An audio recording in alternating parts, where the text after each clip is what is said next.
Oh, how gorgeous is this? I can't get over it. It is just stunning.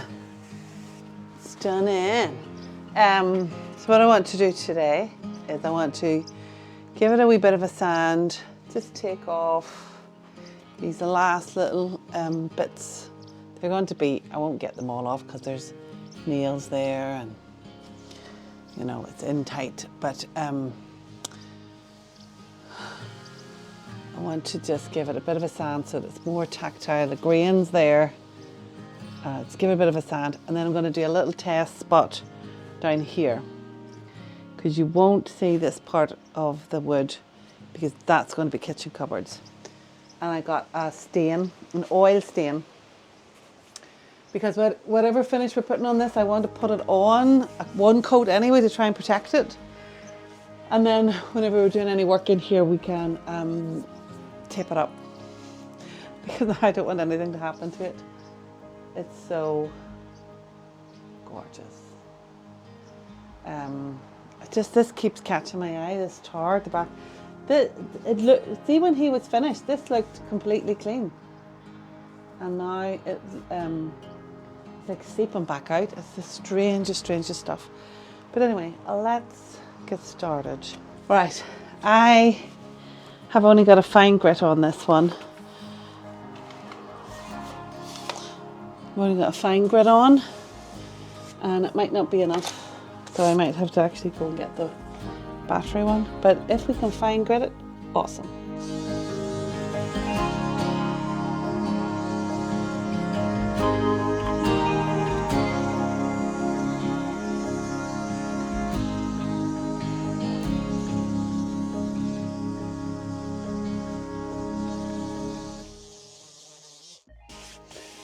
Right, for the tactile experience, I do think I need the coarser grain and then finish off with the lighter, with the smaller one. But for the purposes of checking out the stain, that's enough. Come with me. Over here. So I ordered, let me see. I ordered this stain from Brown & Co. Can you see that? No. And it is linseed wood oil stain interior. It's not the darkest, but it's not clear. So it's one step up from clear. Oh gosh, which looks quite dark. Because I thought, do I wax it? But then I thought maybe a very light stain would bring it to the same colour as the beam. See the beam up there? Easier to see it perhaps here. It looks quite similar colour there, but the mantelpiece is a little bit lighter, and I just wondered, should we do this? Let's see, because we're just going to do down here, because down here will be covered by our kitchen cupboard. I think this is quite dark.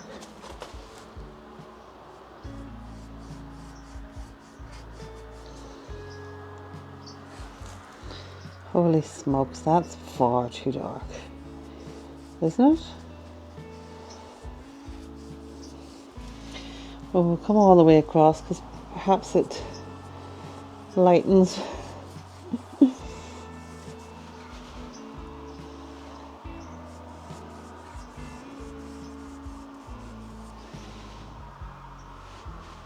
But I think we're going to have to do another test batch. Get another pot because I think that's too dark.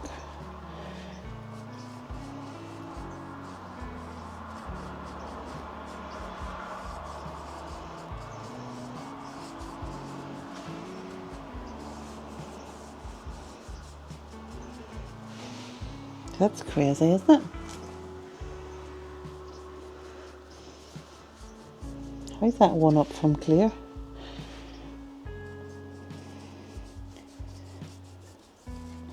I did hear people saying you could tint a wax with your own linseed paint, so I might go down that route because I think that's too dark. Let me show you up close. Look at that beautiful grain. That's not sanded. You can hear the grain. A light sand. And then the stain on the top. Yeah, it's 100% too dark. So we shall try again.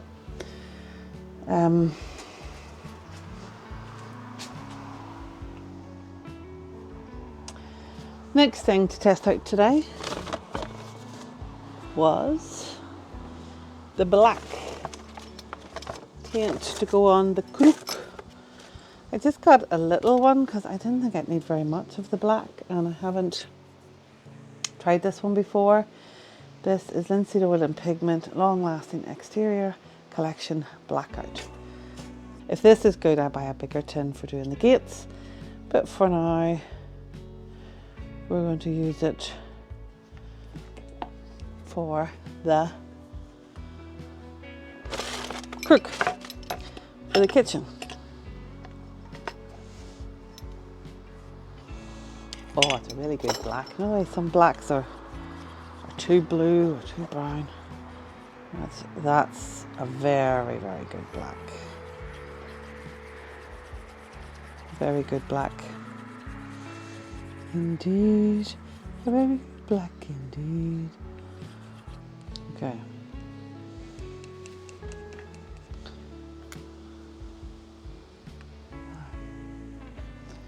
Come with me and we'll see what this looks like on here.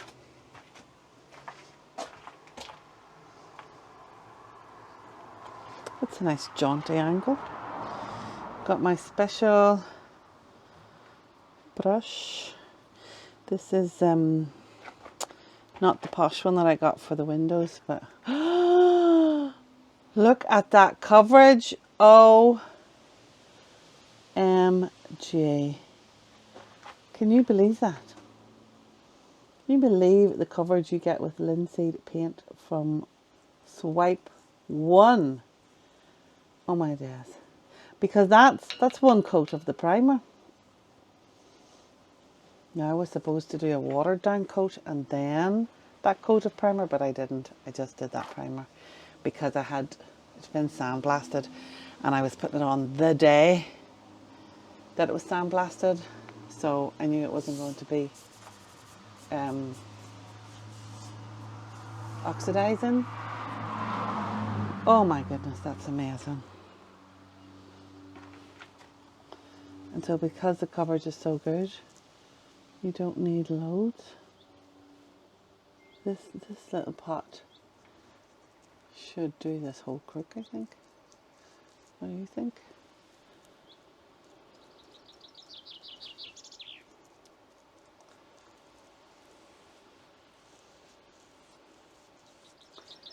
Is it? Why is that repelling? Hold on. This little corner went on fabulous. Up here, it seems to be repelling. Do I have to keep mixing this like every couple of seconds? I need to keep the mixing stick in it. I think I do. Hold on, I'm going to get the mixing stick again. That could be something with linseed oil or linseed paint. It could be that you have to be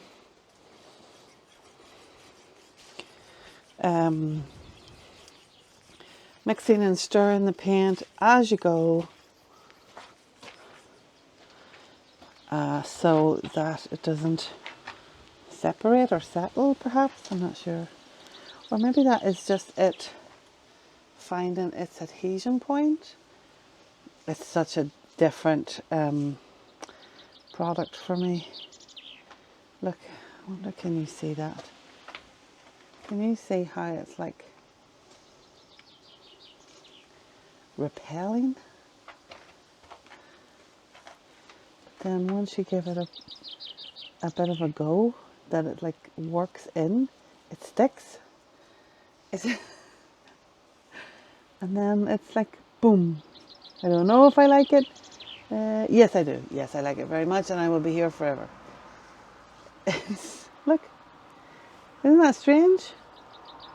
Well, it won't be strange if you use linseed paint probably, but as I say, it's a very different product for me. I don't usually use this paint, but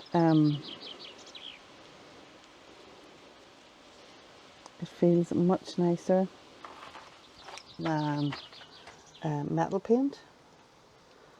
Metal paint is thick and gloopy and very easy to get runs, very easy to get clumps on a metal paint, I find.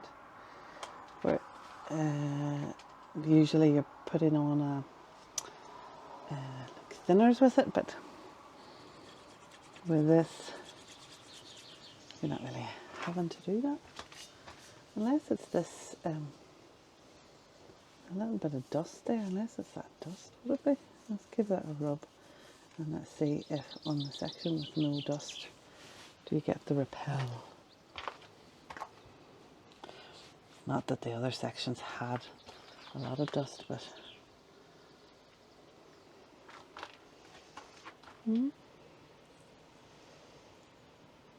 little bit there. Yes, I think I need to give it a wipe.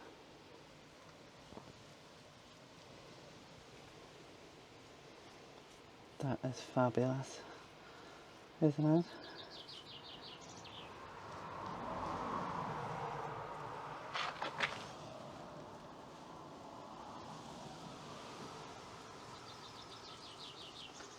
I feel like you have to just do like long strokes, you know. Now, would you look at the shine on that? I know it's wet, obviously shiny because of that, but it will be a gloss finish on that paint. And for a first coat, wow. So if you are going to be recoating it, you can just keep the brush in a pot of linseed oil and then just wipe off the excess oil and use the brush again for your second coat. It takes 2 to 3 days for this to dry if it's not very humid. But because I am not going to immediately second coat it, I'm going to let that dry and then store it. Well, I could put it back in the hearth actually and then second coat it back in the hearth when it's dry. So I will wash the brush and wash my hands. And you wash that with like the brown sugar soap and it comes right off. If you try to wash it with anything else, it just repels it and your hands stay that colour. I should have wore gloves. But it's lovely to work with. It's sticky but not thick. Like, I mean, sticky as in it sticks to the surface, but it isn't thick and gloopy like metal paint. I just think that's fantastic. I can't wait to see what it's like when it dries. Like, does it go a little bit more matte? I just think that's brilliant. And it can sit there. I'm not going to be digging up or making a mess for a while. If the guys come to repoint, they'll be doing outside work. I have a little bit of repointing to do in here, but I don't think that's going to disturb it down there for a couple of days.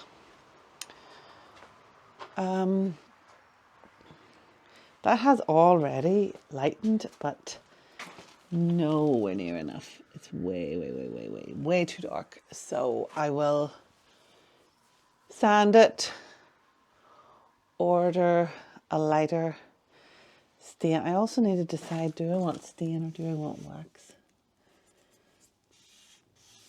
Do you know what I mean? I feel like, I know I'm not just rubbing my hand on wood stain, which is silly, but I feel that stain would give it a better protection. Wax is just going to, with wax you kind of sometimes see watermarks, don't you? But I feel that you see that less with a stain. I don't know. Anywho, I do need a clear one for this because I'm not colouring that at all. But then for some reason I feel like I should wax these, but stain that, and I don't know why I think that. There's no rhyme or reason to thinking it. Anyway, that's about all I can do today. Maybe try and rake out that back bit, and then that's it.